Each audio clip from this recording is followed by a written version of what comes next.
Selamat datang pada perkuliahan kita kali ini. Kali ini saya akan membahas tentang unidirectional lamina ya. Fraction, topiknya tentang fraction, volume, massa, density, dan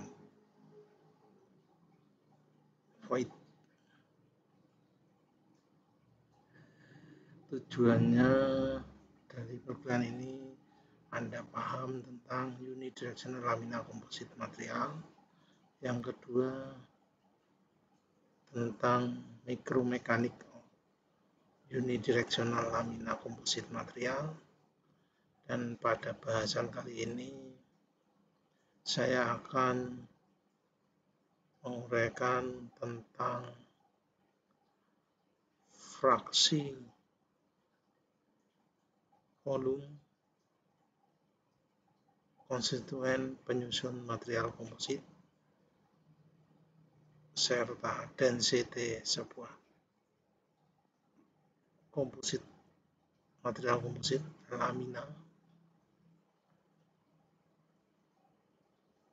serta persentase jumlah void di dalam sebuah komposit. Sebelum kita membahas lebih jauh tentang unidirectional lamina, saya akan sedikit review tentang apa itu tentang material ya. Apa itu material isotropik? Material isotropik adalah material yang memiliki properti sama ke segala arah. Itu material isotropik. Sifatnya segala arah sama. Kemudian pengertian tentang homogen. Homogen, kita katakan sebuah benda memiliki sifat homogen bila sifat-sifatnya di setiap titik dari benda tersebut adalah sama. Pengertian tentang material homogen. Kemudian pengertian tentang material anisotropik. Material anisotropik adalah sebuah material di mana sifat-sifat di setiap titik pada material tersebut dalam segala arahnya berbeda. Ya, material anisotropik. Kemudian yang dimaksud dengan material non-homogen itu adalah material yang sifat-sifatnya merupakan fungsi posisi dari di setiap titik di benda tersebut. Ya. Komposit material itu merupakan material antara isotropik dan homogen ya. Tidak dapat dikatakan sebagai material isotropik dan sebenarnya bukan material yang homogen, tetapi dapat kita asumsikan sebagai material homogen, tetapi tidak bisa kita asumsikan sebagai material isotropik atau material komposit. Jadi material komposit merupakan material anisotropik dan non-homogen, tapi dapat kita asumsikan sebagai material yang homogen, linear dan homogen. Dalam analisa struktur komposit,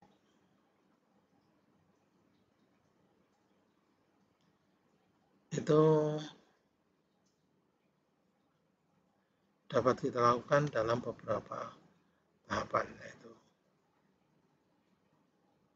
analisa karakteristik dari konstituen komposit tersebut, katakanlah bagaimana fiber karakter dari fibernya atau matriknya.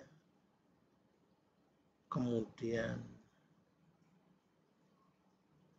setelah kita mengetahui karakterisasi dari konstituen penyusun komposit tersebut,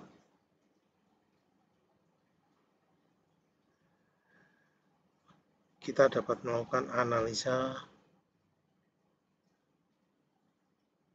hubungan antara konstituen-konstituen tersebut.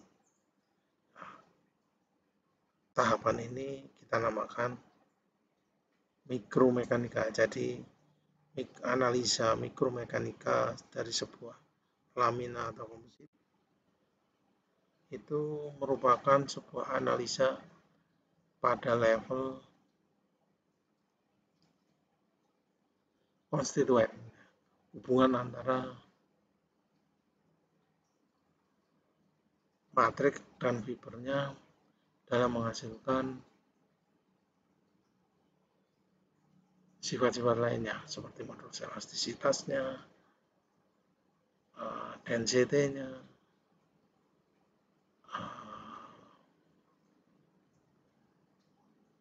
sifat kekuatannya, dan lain sebagainya. Yang akan kita bahas pada pertemuan berikutnya, pada video-video berikutnya.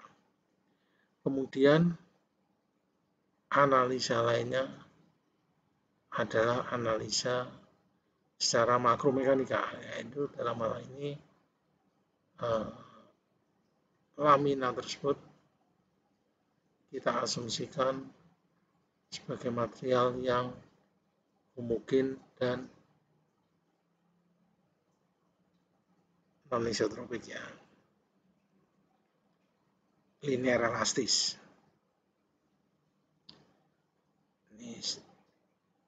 Dan analisa tahap berikutnya yang dilakukan biasanya adalah sifat-sifat komposit bila disusun menjadi sebuah lapisan, menjadi sebuah laminat, ya, berlapis-lapis, sebuah komposit laminat. Jadi nanti kita juga akan pelajari makromekanika komposit laminat dalam menerima beban. Dan yang terakhir biasanya analisa pada struktur yang terbuat dari material komposit. Itu adalah hierarki analisa sebuah struktur komposit secara mekanikal.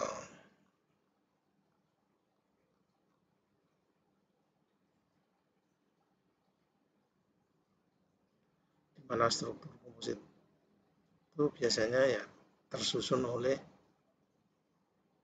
lamina-lamina, ya, dalam bentuk laminat.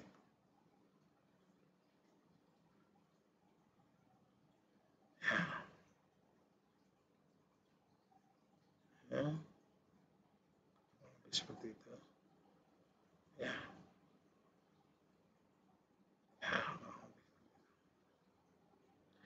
Sekarang apa itu lamina? Ya, lamina itu atau dapat kita katakan sebagai play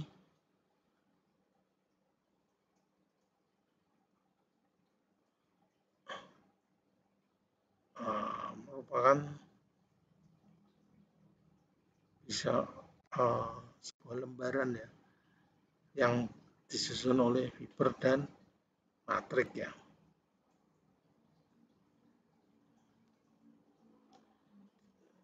Pada umumnya lamina itu ketebalannya sekitar 0,125 mili. Susunannya bisa unidireksional, bisa woven. Itu lamina. Sedangkan laminate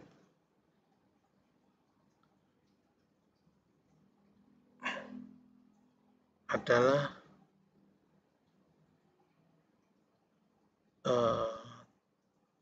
lamina-lamina yang disusun menjadi satu dengan orientasi yang bermacam-macam, ya. Ini ilustrasinya kurang lebih seperti ini. Lamina itu terdiri dari fiber dan matrik. Orientasinya bisa macam-macam, bisa membentuk sudut dan bisa unidireksional. Dan bila kita susun menjadi satu ini, nah ini yang kita namakan struktur laminate. Tipe-tipe lamina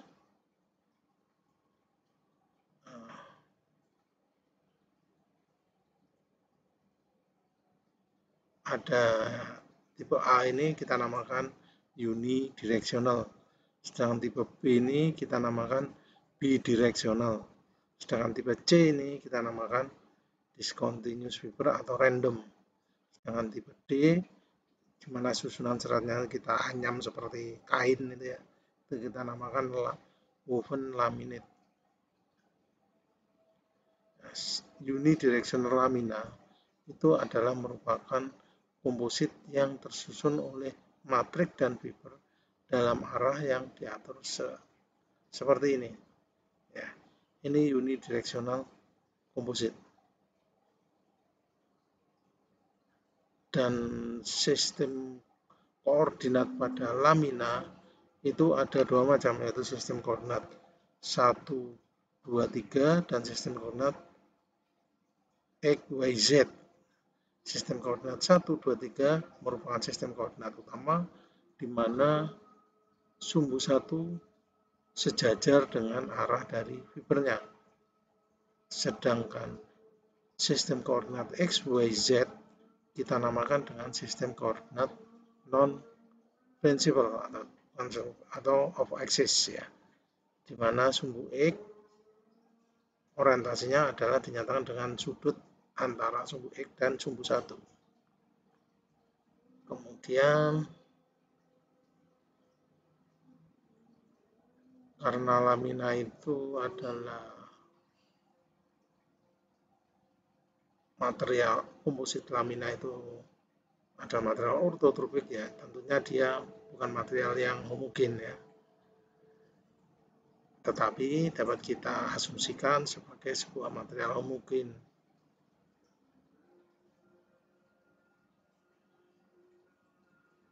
Ya, seperti itu.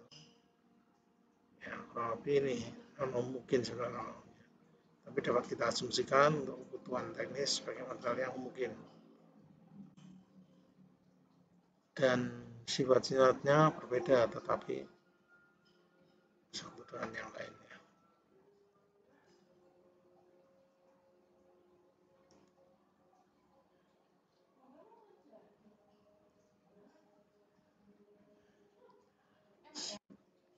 Sebenarnya sebagai material yang tersusun oleh konstituen fiber dan matrik, tentunya kita perlu tahu berapa komposisi fiber dan matrik di dalam sebuah lamina. Komposisinya, untuk itu kita perlu paham tentang apa yang dinamakan dengan fraksi fiber, fraksi volume dari fiber di dalam sebuah material komposit maupun fraksi matrik, fraksi volume dari matrik sebuah komposit. Untuk menentukan bagaimana pengaruhnya pada kekakuannya, kekuatan maupun sifat-sifat hidrotermal dari sebuah lamina. Katakanlah sebuah material komposit ya, itu kan terdiri dari fiber dan matrik.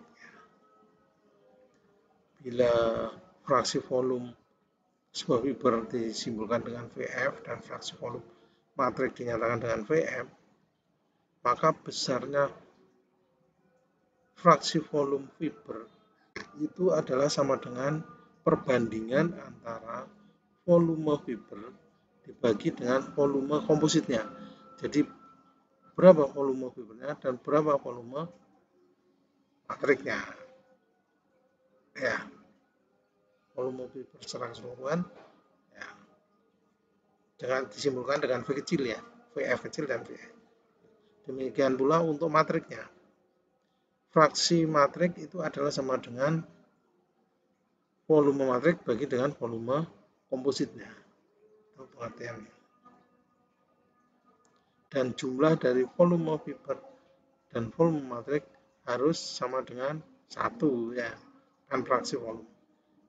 Ya, seperti itu ya, di mana Vc, V kecil, Vf, Vm itu berturut-turut merupakan volume dari komposit, volume dari matrik, fiber dan volume dari matrik.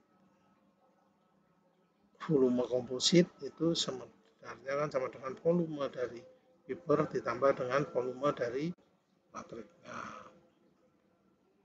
Demikian pula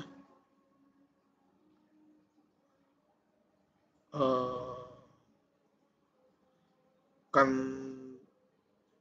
kalau kita mencari volume fiber itu biasanya kan sulit, terutama kalau katakanlah continuous fiber ya, itu kan sulit kita mengetahui volumenya. Yang paling mudah kalau kita menimbang ya, mengukur beratnya atau massa dari fibernya. Itu akan lebih mudah bila kita hitung mass fraction disebutkan dengan WF dan mass fraction matrik disebutkan dengan WM, W besar, dan W kecil, WC itu adalah massa dari komposit, WF itu adalah massa dari fiber, WM itu adalah massa dari matriknya. Yang dapat kita definisikan, fraksi massa dari fiber atau fraksi berat dari fiber itu adalah sama dengan berat atau massa fiber bagi dengan massa kompositnya. Demikian pula dengan fraksi matrik, fraksi berat atau fraksi massa dari matriknya, merupakan perbandingan antara berat matrik bagi dengan berat kompositnya, dan penjumlahan antara fraksi berat fiber maupun fraksi berat matrik itu sama dengan 1. Dan berat dari komposit itu kan sebenarnya ya penjumlahan dari berat fiber dan berat matriknya. Dari definisi density of single fiber, single material itu kan density itu kalau material homogen ya, itu kan dirumuskan dengan apa? Rho sama dengan volume massa bagi dengan volume ya. Demikian pula pada komposit ini sebenarnya analog dengan single fiber tersebut definisinya. Sehingga fraksi berat dari fiber itu kan dapat kita nyatakan dengan rho fiber bagi dengan rho komposit kalikan dengan volume fibernya, atau dapat ditulis dalam bentuk alternatif yang kedua ini. Demikian pula untuk matriknya, di mana rho F, rho M atau rho C itu kan sama dengan WF sama dengan rho C VC ya. Ini volume dari komposit, density dari komposit, ini adalah massa dari kompositnya. Demikian untuk fiber dan matrik. Itu ya, bisa dipahami. Kemudian ini seperti tadi, massa dari fiber adalah density fiber kali density komposit kali volume fiber. Demikian pula untuk matriknya. Ya, sama seperti tadi. Sehingga bila massa komposit adalah WC, penjumlahan antara massa fiber dan massa matrik itu merupakan massa dari kompositnya, dan karena WC itu adalah rho C kalau WC, rho F ya, maka akan kita peroleh density komposit adalah sama dengan ini.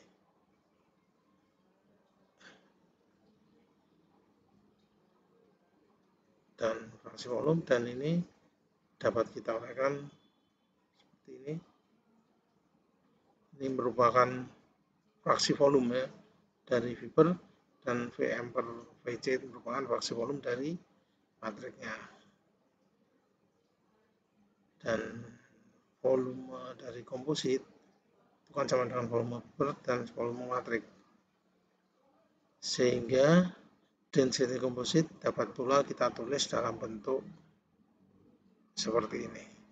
Seper C sama dengan fraksi massa dari fiber bagi dengan density fiber ditambah fraksi massa matrik per density matrik. Contoh cara soal ya, perhitungan density, mass fraction, volume dari komposit, volume dan massa konstituennya itu dapat dilihat pada contoh soal. Jadi nanti kalau Anda membuat komposit dan ingin tahu berapa density-nya, berapa mass fraction konstituennya, berapa volume komposit laminanya, berapa volume dan massa dari konstituennya, itu dapat merujuk pada contoh seperti ini. Katakanlah sebuah lamina dengan serat gelas dan matriknya epoxy terdiri dari 70% fiber volume fraction, di mana sifat-sifat gelas dan epoxy dapat dilihat pada tabel ini. Ya, untuk gelas ini serat gelas dan untuk matriknya epoxy ini ya sifat-sifatnya. Dan dalam sistem USGS ini tabel dalam sistem USGS, maka density dari tabel tersebut kita tahu bahwa density fiber adalah 2500 kg per meter kubik dan density matriknya 1200 kg per meter kubik. Maka density komposit dengan persamaan tadi dapat kita hitung besarnya adalah ρ seperti ini, persamaan ya, nih ya.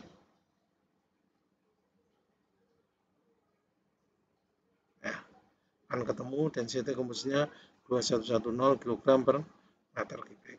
Sedangkan mass fraction dari matrik maupun fiber dapat dihitung besarnya adalah ini. Dan jumlah dari mass fraction ini harus sama dengan 1. Ya. Demikian pula volume dari kompositnya dapat dihitung dari WC per ρC. Sedangkan volume dari fiber, ini volume dari matriknya, massa fibernya, massa matriknya. Ya, ini adalah cara perhitungan fraksi volume, fraksi volume, density dari sebuah komposit lamina. Dan perlu dipahami ya, dalam pembuatan sebuah material komposit sangat sulit untuk bebas dari gelembung udara yang terjebak di dalam material komposit tersebut. Dan gelembung tersebut, nah itu yang kita namakan sebuah void. Contohnya ini ya, ini adalah sebuah void. Ada gelembung udara di dalam lapisan tersebut ya.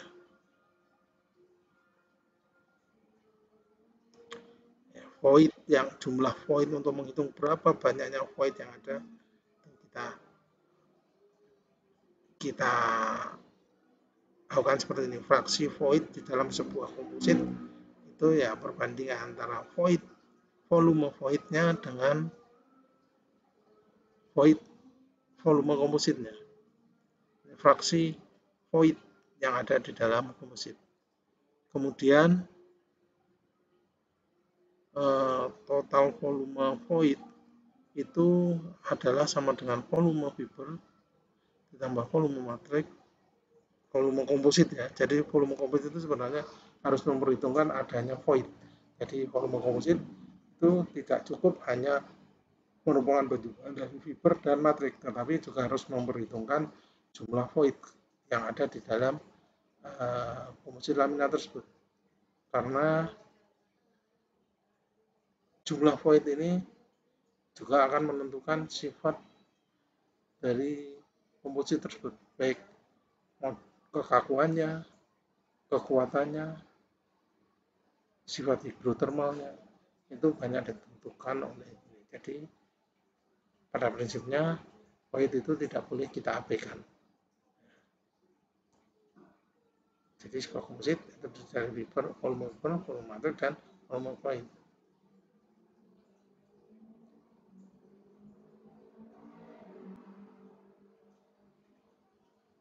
Secara eksperimental ya, kalau kita mengukur density dari sebuah komposit secara eksperimental, itu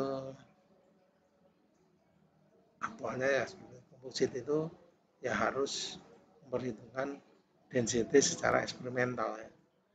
Jadi kita celupkan dalam air berapa besarnya air yang dipindahkan, nah itu merupakan volume total dari sebuah komposit ya, dibagi dengan massa dibagi dengan volume aktualnya itu. Ini adalah perhitungan density secara eksperimental mengikuti persamaan ini. Volume fiber tambah volume matrik itu sama dengan fraksi volume sama dengan massa daripada komposit dibagi dengan density komposit secara teoretik. Dan bila kita teruskan akan kita peroleh persamaan ini, WC per density secara eksperimental itu sama dengan massa komposit bagi dengan density secara teoritikal ditambah dengan volume dari voidnya. Sedangkan volume void dapat kita cari dengan seperti ini ya. Didapatkan dari besarnya volume void itu dapat kita peroleh dengan persamaan ini, di mana rho CT merupakan density komposit secara teoritikal dan density secara eksperimental rho CE bagi dengan density komposit secara teoritikal. Volume fraction komposit adalah volume void bagi dengan volume komposit. Nah, ya. Sebagai contoh perhitungan volume void fraksi volume void dapat dilihat pada contoh soal berikut ini. Bila komposit grafit epoksi berbentuk kubus dengan void dengan massa MC, setelah dicampur dengan azur oksid memiliki grafit fibernya dengan massa MF, maka density dari grafit epoksi adalah MF, density grafitnya adalah ρF, density materialnya ρM, maka volume fraction void dalam bentuk parameter A, B, C, MF, MC, ρF dapat dihitung dengan cara sebagai berikut. Volume void adalah merupakan volume komposit sama dengan volume void, volume matrik tambah volume fibernya. Volume fiber adalah massa fiber bagi density dari fibernya, dan volume matrik adalah ini persamaannya ya. Maka volume komposit karena bentuknya tadi kubus adalah A kali B kali C, di mana A kali B kali C sama dengan ini. Dan volume voidnya adalah merupakan fraksi volume dari voidnya adalah volume void bagi dengan volume kubusnya ABC atau volume kompositnya ABC. Ya. Jadi volume void adalah sama dengan nih ya, ini adalah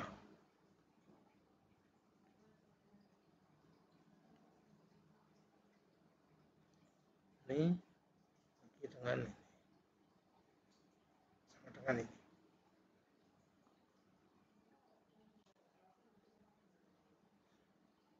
Oke, itu atau cara lain ini adalah cara lain untuk perhitungan density fraksi walaupun. Mungkin itu yang bisa saya sampaikan untuk topik ini, dan kelanjutannya akan kita lanjutkan pada video berikutnya. Terima kasih.